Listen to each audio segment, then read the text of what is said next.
Captain Jake Morrison stood at the front window of his ship's control room.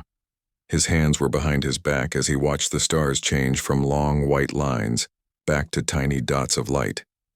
The USS Defender had just come out of hyperspace after traveling for 3 months from Earth. "Captain, we're at the edge of the Centauri Nexus system," said Commander Lisa Brooks from her seat at the weapons control panel. She was a tall woman with short brown hair and steady hands. "All systems are working perfectly. The stealth field is active and holding strong." Jake nodded slowly. 3 years ago, Earth had tried to make contact with the big alien empires that controlled this part of the galaxy. The humans had sent messages, trade offers, and requests to join the Galactic Council. Every single message was ignored or laughed at. The aliens thought humans were just another primitive species from a small, worthless planet. "Show me what's happening out there," Jake said to his science officer. Dr. Kevin Stone pressed several buttons on his control board. The main screen lit up with images from deep space. Thousands of alien warships were fighting each other in the distance. Bright flashes of energy weapons lit up the darkness as 3 different fleets attacked each other with everything they had. "The Zephyrian Empire, Krell Hegemony, and Stellar Federation are all here," Kevin explained. "They've been fighting over control of the energy crystals in this system for the past 6 hours. Each fleet has about 2,000 ships." Jake watched the battle with interest. The alien ships were huge, some of them over a mile long. Their weapons created beautiful but deadly light shows as they fired at each other. Explosions bloomed like flowers in the void of space as ships were destroyed or damaged. "Their fighting style is very predictable," said Commander Brooks. "The Zephyrians always attack in straight lines. The Krell just charge forward without any plan. The Federation ships stay in perfect formation, but they're too slow to adapt when things change." Chief Engineer Ryan Clark walked over from his station near the back of the control room. He was a short man with graying hair and oil stains on his uniform. "Captain, I've been watching their technology. Their energy shields are strong, but they have a major weakness. All 3 empires use the same basic design. They never learned to think outside the box." Jake smiled slightly. That was exactly what he had hoped to hear. The aliens were powerful, but they lacked the one thing that made humans special: the ability to adapt and think creatively during a fight. "How long have they been at war with each other?" Jake asked. Kevin checked his computer screen. "According to our intelligence reports, these 3 empires have been fighting on and off for over 120 years. None of them has ever gained a clear advantage. They're stuck in a pattern where they fight, retreat, rebuild, and fight again." The USS Defender floated silently in space, completely invisible to all the alien sensors. Human technology had advanced in ways the galaxy had never seen before. While the aliens focused on making bigger guns and stronger shields, humans had learned to make their ships invisible, their weapons more accurate, and their defenses more flexible. Lieutenant Amy Parker, the communications officer, turned in her chair to face the captain. "Sir, we're receiving transmissions from all 3 fleets. They're sending threats and insults to each other. The Zephyrian commander is promising to destroy every Krell ship. The Krell leader is calling the Federation cowards. The Federation Admiral says both the other empires are barbarians." Jake listened to the alien voices speaking in their strange languages. The computer translated their words into English, but the meaning was clear even without translation. These were the voices of beings who thought they were the most powerful forces in the galaxy. "They have no idea we're here," said Ryan with a chuckle. "Our stealth systems are 50 years ahead of anything they have. To them, this section of space is completely empty." The battle continued for another 2 hours. Jake and his crew watched and learned. They saw how the aliens moved their ships, how they targeted their enemies, and how they defended themselves. Every piece of information was recorded and analyzed by the ship's computers.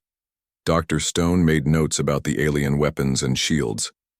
Commander Brooks studied their battle tactics and found weaknesses in every formation they used. Ryan examined their engines and energy systems, comparing them to human technology. "Captain," said Kevin after running several computer simulations, "if we wanted to, we could disable their entire combined fleet in less than an hour. Their technology is impressive by quantity, but not by quality. They rely on brute force instead of smart engineering. Jake nodded but said nothing. He had not come here to start a fight. Earth wanted peace and trade with the galaxy, but if the aliens forced humanity's hand, they would learn that the small blue planet they had ignored was home to the most dangerous species they had ever encountered. The alien battle finally ended when all three fleets ran out of energy and ammunition. Hundreds of ships from each side were destroyed or badly damaged. The survivors limped away to their home systems, each empire claiming victory while actually achieving nothing. "Well," said Jake as the last alien ship disappeared into hyperspace, "I think it's time we introduced ourselves properly." He turned to face his crew. These men and women had volunteered for a mission that might never bring them home again. They were the best Earth had to offer: scientists, soldiers, engineers, and explorers who represented everything good about humanity.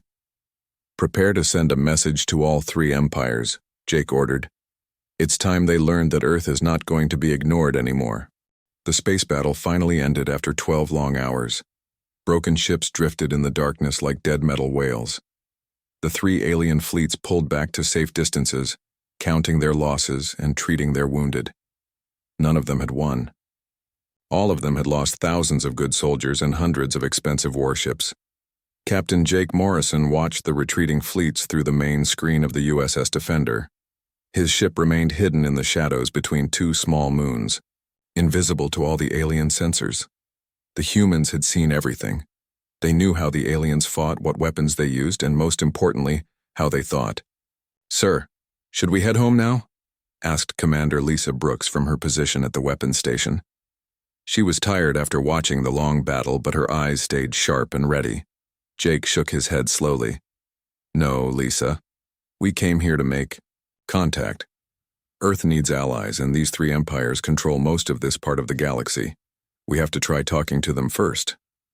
Dr. Kevin Stone looked up from his science station where he had been studying alien technology readings. "Captain, I've analyzed their weapons and ships. They're not as advanced as we thought. Their energy weapons are powerful but wasteful. Their shields use too much power. Their computers are slow compared to ours." "That's good to know, Kevin. But we still need to be careful," Jake replied. "There are thousands of their ships out there and only one of us." Chief Engineer Ryan Clark spoke from the back of the bridge where he monitored the ship's systems. "The Defender is ready for anything, Captain. Our stealth systems are working perfectly. Our weapons are charged. Our engines can get us out of here fast if we need to run." Jake nodded and walked to the center of the bridge. He had made his decision. "Amy, open communication channels to all three fleets. Send the message to their command ships at the same time." Lieutenant Amy Parker's fingers moved quickly over her control panel. "Channels open, sir. All three fleets will receive the message." Jake took a deep breath. This moment would change everything. Either the aliens would listen and talk, or they would try to destroy the Defender. "Lisa, you're on." Commander Brooks stood up straight and looked directly into the communication screen. Her voice was calm and clear, like she was talking to old friends instead of alien war fleets that could destroy planets. "This is Commander Brooks of the Earth vessel Defender. We represent the Terran Republic and formally request diplomatic recognition and a cessation of hostilities in this system. You have 30 minutes to respond." The message was simple and direct. No threats, no demands, just a request for talks and peace. Amy sent it out on all frequencies, making sure every ship in all three fleets would hear it clearly. The bridge of the Defender became very quiet. Everyone waited and watched their screens, looking for the alien response.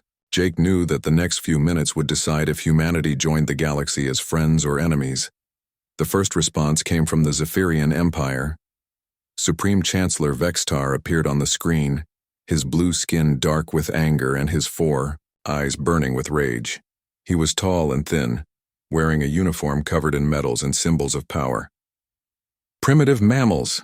Vextar shouted, his voice harsh and full of hate. "How dare you interrupt the business of your betters? The Zephyrian Empire has ruled space for 1,000 years. We do not talk to animals who barely learned to leave their dirtball planet. Surrender now or we will burn your world to ash." The second response came quickly after. War Prime Thokler of the Krell hegemony filled the screen with his massive form. He was covered in thick gray skin and natural armor, with tusks like an elephant and small red eyes that glowed with battle hunger. Weak meat things think they can order the Krell around, Thokler growled, his voice deep and threatening. We are warriors. We take what we want and destroy what we don't want. Your little ship will make a nice trophy. Your planet will make good hunting grounds for our young. The third response was different but no better. Admiral Zeta 9 of the Stellar Federation appeared as a hologram, looking more like a machine than a living thing. His silver body moved with perfect precision, and his glowing blue eyes showed no emotion at all. Probability of human survival: 0%, Zeta 9 said, in a voice that sounded like a computer. The Stellar Federation calculates that destroying your vessel will demonstrate our superior capabilities to the other empires. Resistance is mathematically impossible. Prepare for immediate termination. Jake listened to all three responses with growing sadness. He had hoped the aliens would be reasonable, that they might want to talk instead of fight. But they were bullies. And Jake knew from Earth's long history that bullies only understood one language.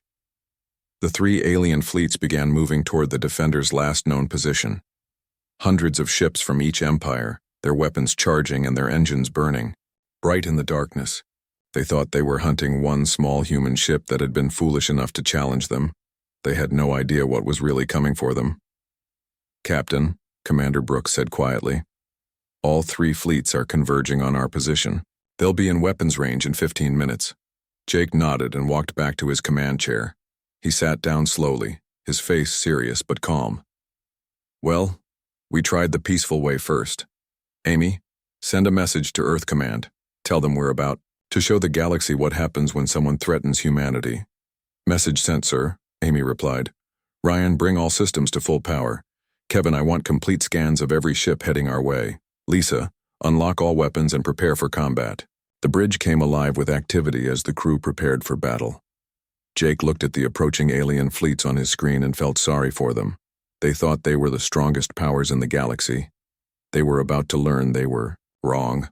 All hands, this is the captain, Jake announced over the ship's communication system. Battle stations. Show them what humans do to bullies who threaten our home. The USS Defender dropped its stealth systems and appeared in space like a ghost becoming solid. The alien fleet saw it for the first time, floating alone between their massive formations. To them, it looked small and helpless. Just one ship, against hundreds of their finest warships. Supreme Chancellor Vexitar laughed from his command ship. Look at the tiny human vessel. It's barely the size of our shuttlecraft. This will be over in seconds. War Prime Thokler grinned, showing his sharp teeth. The meat things have made this too easy. I wanted a real fight, but crushing bugs is fun too. Admiral Zeta 9 calculated the odds one more time. Human ship detected, length 400 meters. Crew, estimated 300. Our combined fleet, 847 vessels. Victory probability, 99.97%. But Captain Jake Morrison was not afraid. He stood on his bridge, looking calm and ready. His crew worked at their stations with quiet confidence. They had trained for this moment for years. Lisa, target their command ships first, Jake ordered. Let's show them what human weapons can do. Commander Brooks smiled as her fingers moved over the weapons controls. Gladly, Captain. Plasma cannons charging, quantum torpedoes ready, all systems green. The Defender moved forward, not away from the alien fleets but straight toward them. This shocked the aliens. Every species they knew would run when faced with such overwhelming numbers. Humans did the opposite. Fire, Jake said quietly. What happened next changed everything the aliens thought they knew about warfare. The Defender's plasma cannons fired beams of pure energy that cut through space like swords made of light. But these were not ordinary energy weapons. Human scientists had found ways to make plasma burn hotter than the core of a star. The first beam hit the Zephyrian command ship. The alien shields, which had never failed before, cracked like glass and disappeared. The plasma beam went through, the hull like it was made of paper. The massive warship exploded in a ball of fire that lit up the darkness. Supreme Chancellor Vexitar barely had time to scream before his ship became space dust. The second beam struck War Prime Thoklar's flagship. The Krell ship was built like a fortress with armor thick enough to stop any known weapon. The human plasma beam melted through it in 2 seconds.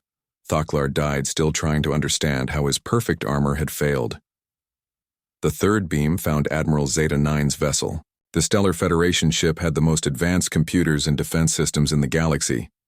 None of it mattered. The beam went through their shields and hull like they were not even there. Zeta-9's last calculation was how wrong he had been about human capabilities. In the first 10 seconds of battle, the 3 most powerful leaders in the galaxy were dead. Their fleet stood frozen in shock and fear. But the Defender was just getting started. Jake watched the alien ships on his screen and felt no joy in the destruction. War was ugly, but sometimes it was necessary to protect innocent people. "Kevin, launch the quantum torpedoes," Jake ordered. Dr. Stone pressed a series of buttons at his science station. "Torpedoes away, Captain. 36 targets acquired." The quantum torpedoes were humanity's most advanced weapons. They did not fly through space like normal missiles. Instead, they phased in and out of reality, passing through shields and armor like they were not solid. They appeared inside enemy ships and exploded from within. 36 alien warships exploded at exactly the same moment. The other ships tried to fire back, but their weapons could not hit the Defender. Chief Engineer Ryan Clark had designed adaptive armor that could change its properties faster than alien computers could adjust their targeting. "Incoming missiles, Captain," reported Amy Parker from her communication station. "About 2,000 of them," Jake nodded calmly. "Matt, activate the point defense system." Chief Weapons Officer Matt Davis had been waiting for this moment. "Point defense online, sir. Watch this." The Defender's point defense system was like nothing the aliens had ever seen. Instead of shooting down incoming missiles with lasers or bullets, it created tiny black holes that swallowed the weapons completely. 2,000 missiles simply vanished into darkness, gone forever. The alien fleets tried everything they could think of. They fired energy beams, launched more missiles, even tried ramming the human ship with their largest vessels. Nothing worked. The Defender moved through their attacks like it was dancing, too fast and too smart to be caught. "Lisa, disable their engines, but don't destroy them all," Jake ordered. "We want survivors to tell others what happened here." Commander Brooks adjusted her targeting systems. "Understood, Captain," switching to precision strikes. The battle turned into a lesson in human military superiority. The Defender's weapons hit exactly where they aimed, taking out engines and weapons but leaving the crew areas untouched. Alien ships found themselves floating helpless in space, unable to fight or run. Some alien captains tried to surrender, but their messages came too late. The Defender had already disabled their ships. Other captains ordered their crews to abandon ship and flee in escape pods. A few brave aliens kept fighting until their ships were completely powerless. In 47 minutes, the combined might of 3 galactic empires was broken. Hundreds of alien warships floated dead in space or fled in terror. Not one of them had managed to put even a small scratch on the human vessel. The Defender stopped its attack and began rescue operations. This confused the aliens more than the military defeat. Why would the humans save the same people who had just tried to kill them? Jake answered that question when he opened communications to all surviving alien ships. "This is Captain Morrison of the USS Defender. We will provide medical aid and rescue services to all who need it. War is over. Now we help the wounded." Lieutenant Colonel Steve Mitchell led teams of human Marines who used matter transporters to beam directly onto damaged alien ships. They carried medical supplies and rescue equipment, not weapons. The aliens watched in amazement as their enemies worked to save their lives. Across the galaxy, emergency meetings began as news of the battle spread. A single human ship had done what 3 empires could not do to each other in 100 years of war. The balance of power had shifted in less than 1 hour. Jake looked out at the floating wreckage and felt tired. He had not wanted this fight, but the aliens had given him no choice. Now the galaxy would have to learn a new lesson about humanity. They were the most dangerous when they were trying to help. News of the battle traveled faster than the fastest ships in the galaxy. Within hours, every major planet knew what had happened in the Centauri Nexus. A single human warship had destroyed the combined fleets of 3 empires in less than 1 hour. The galaxy's most powerful leaders were dead, and their mighty armies were broken. On the Zephyrian homeworld of Zephos Prime, riots filled the streets. Citizens who had been told their empire was invincible now learned that their supreme chancellor was dead and their fleet was scattered. General Marcus Vexdan, the chancellor's younger brother, tried to take control but found himself facing angry crowds and rebellious governors. "How could this happen?" shouted Senator Kira Velthos during an emergency council meeting. "We were told no force in the galaxy could defeat our ships. Now our people are dead because of one human vessel." General Vexdan slammed his fist on the table. "The humans used some kind of trick. No species that primitive could have such weapons. They must have stolen the technology or made a deal with demons." But deep down, Marcus knew the truth. He had seen the battle recordings. The human ship had moved with perfect precision, fought with incredible skill, and shown mercy to survivors. These were not the actions of primitives or cheaters. These were the actions of a superior military force. Across the galaxy, the Krell homeworld of Thokvar was in chaos. Without their war prime, the Krell clans began fighting each other for control. Subcommander Grixtar, who had served under Thoklar for 20 years, found himself leading what remained of the Krell military. "The war prime is dead," Grixtar announced to the assembled clan leaders. "Killed by human weapons we did not even know existed. Our greatest warships could not scratch their hull. Our strongest warriors could not touch them." War Chief Brocktal, leader of the Bloodfang clan, roared in anger. "Impossible. The Krell are the strongest warriors in the galaxy. These humans must be cowards who fight from a distance." Grixtar shook his massive head.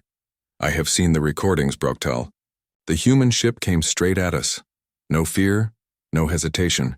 They fought like true warriors, but with weapons beyond our understanding. And when the battle was over, they saved our wounded. Even their enemies received mercy." This last part confused the Krell more than anything else. In their culture, mercy was weakness. But the humans had shown they could destroy anyone, then chose to heal instead of kill. What kind of warriors did such things? The Stellar Federation's central computer networks were going crazy trying to understand what had happened. With Admiral Zeta-9 destroyed, the remaining Federation leaders held emergency sessions on every major world. Director Alpha-7 addressed the High Council from the capital world of Nexus Central. All probability calculations were wrong. The human vessel should have been destroyed in 4.7 seconds. Instead, it eliminated our entire battle group in 47 minutes. Our computers cannot explain this outcome. Council member Beta-3 presented new data on her holographic display. Analysis of human technology shows capabilities that should be impossible. Their weapons use unknown energy forms. Their defenses adapt in real time. Their computers are faster than our best systems. Director, Alpha-7 processed this information and came to a terrifying conclusion. If one human ship can defeat our combined fleets, how many more ships do they have? What if they decide to attack our homeworlds? But the humans did not attack. Instead, they did something that surprised everyone. 3 more human ships appeared in different parts of the galaxy. The USS Guardian took position near Zephos Prime. The USS Sentinel moved close to Thokvar. The USS Protector stationed itself near Nexus Central. Each ship sent the same message to their local governments. Captain Lisa Hayes of the Guardian spoke, for all of them. "We come in peace. The Terran Republic offers protection to all worlds that wish to live free from war and oppression. We do not seek to conquer or control. We seek to help build a better galaxy for everyone." The effect was immediate and dramatic. Planets that had lived under the boot of Empire rule for centuries suddenly saw hope. The slave worlds of the Zephyrian Empire began declaring independence.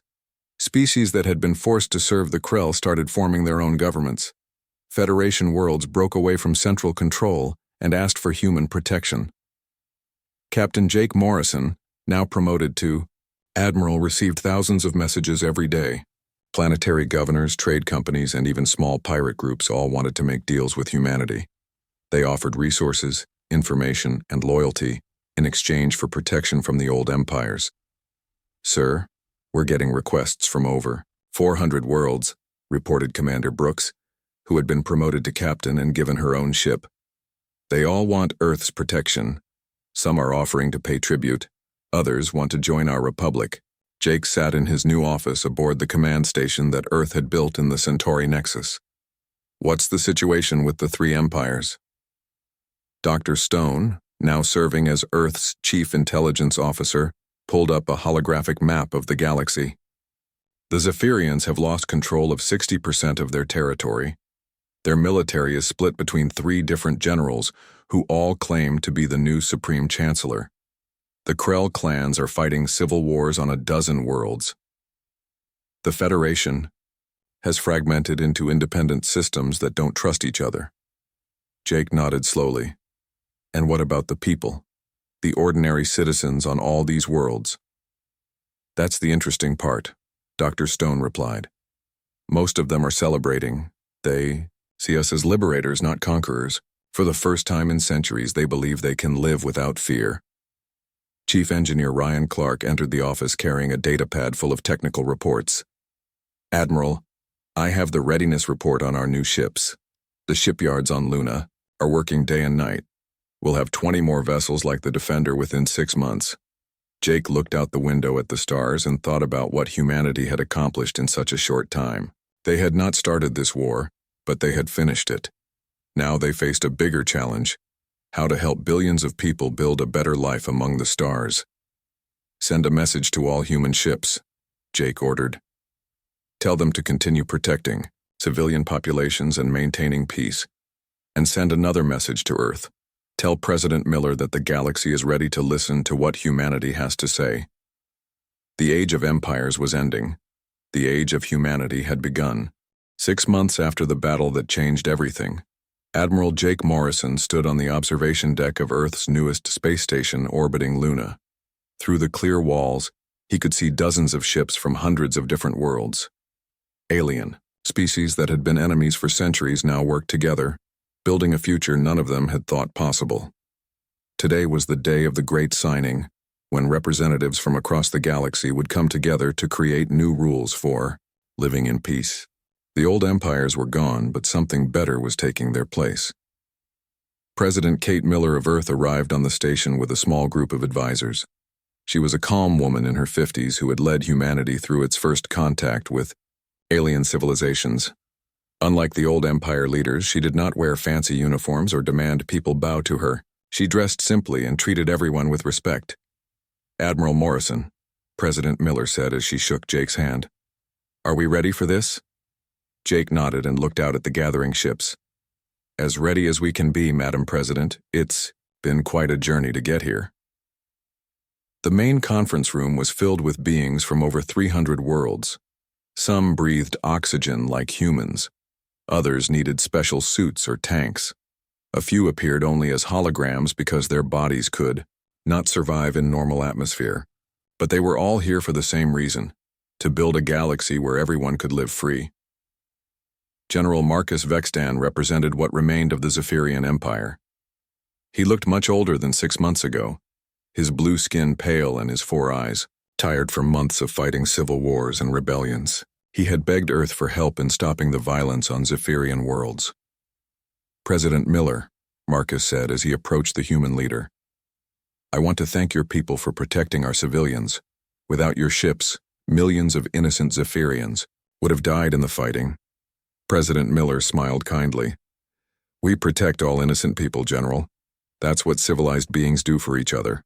Sub-Commander Grixtar of the Krell looked uncomfortable in the peaceful setting.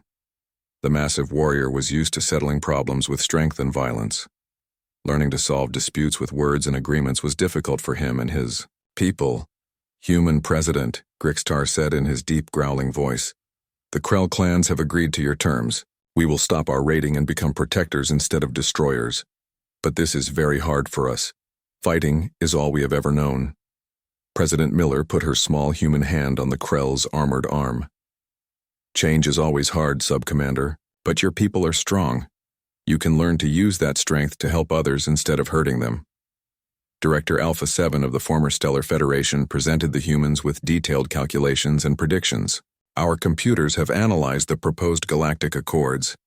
The probability of long-term peace increases by 847% under human leadership. We formally request membership in the new Galactic Protection Alliance. Dr. Kevin Stone, now serving as Earth's chief diplomat, read the agreement aloud so everyone could understand it. The Galactic Accords were written in simple language that any species could follow. No more complex laws that only lawyers could understand. No more tricks or hidden meanings. The agreement was simple but powerful. All member worlds would be protected from attack. Trade would be free and fair for everyone. Disputes would be settled by talking, not fighting. No species would be enslaved or oppressed. Technology and knowledge would be shared to help everyone live better lives. This document represents a new beginning, Dr. Stone announced to the gathered delegates. Not just for our worlds, but for our children and their children. We are building a galaxy where peace is normal, not war. One by one, the representatives signed the agreement. Each signature meant another world choosing hope over fear, cooperation over conquest. Some delegates wept as they signed, thinking of all the people who had died in the old wars. Others smiled, imagining the peaceful future they were creating. But the most important moment came when the former Empire leaders signed. General Vexdan's hand shook as he wrote his name, officially ending 1,000 years of Zephyrian conquest. Sub-Commander Grixtar growled softly as he signed, promising that the Krell would become protectors instead of raiders. Director Alpha 7 calculated that this signature would save millions of lives in the coming years. After the signing ceremony, President Miller addressed the crowd of delegates and reporters from across the galaxy. Her words were broadcast to every world that wanted to hear them. Today we have proven that different species can work together, she said, her voice calm but strong. We have shown that peace is possible, even after centuries of war. The galaxy is big enough for all of us to live free and happy. She paused and looked around the room at faces that belonged to dozens of different species. Earth does not want to rule the galaxy. We want to serve it. We want to help build a future where children of every species can grow up without fear of war or slavery. Admiral Morrison watched from the back of the room as President Miller continued her speech. He thought about how much had changed since the Defender first appeared in the Centauri Nexus. Back then, they had been trying to make contact with 3 powerful empires. Now, those empires were gone, and humanity had become the protector of hundreds of worlds. The new Galactic Protection Fleet was already taking shape. Human ships worked alongside vessels from other species, their crews learning from each other and becoming friends. The old divisions between species were slowly disappearing as people realized they had more in common than they thought. Captain Lisa Brooks, now commanding a mixed crew of humans and aliens, sent regular reports about how well the different species worked together. Zephyrian engineers were teaching humans about energy efficiency. Krell warriors were learning human tactics and becoming excellent peacekeepers. Federation scientists were sharing their knowledge to help solve problems across the galaxy. Years later, children on 1,000 worlds would learn about the day when Earth's warship arrived and everything changed. They would hear stories about the great battle where 3 empires fell in 47 minutes. But more importantly, they would learn about what came after, how enemies became friends, how war became peace, and how a small blue planet called Earth showed the galaxy that the strongest people are those who choose to help instead of hurt. The Age of Empires was over. The Age of Cooperation had begun. And somewhere in the vastness of space, the USS Defender continued its patrol, watching over a galaxy that had finally learned to live in peace.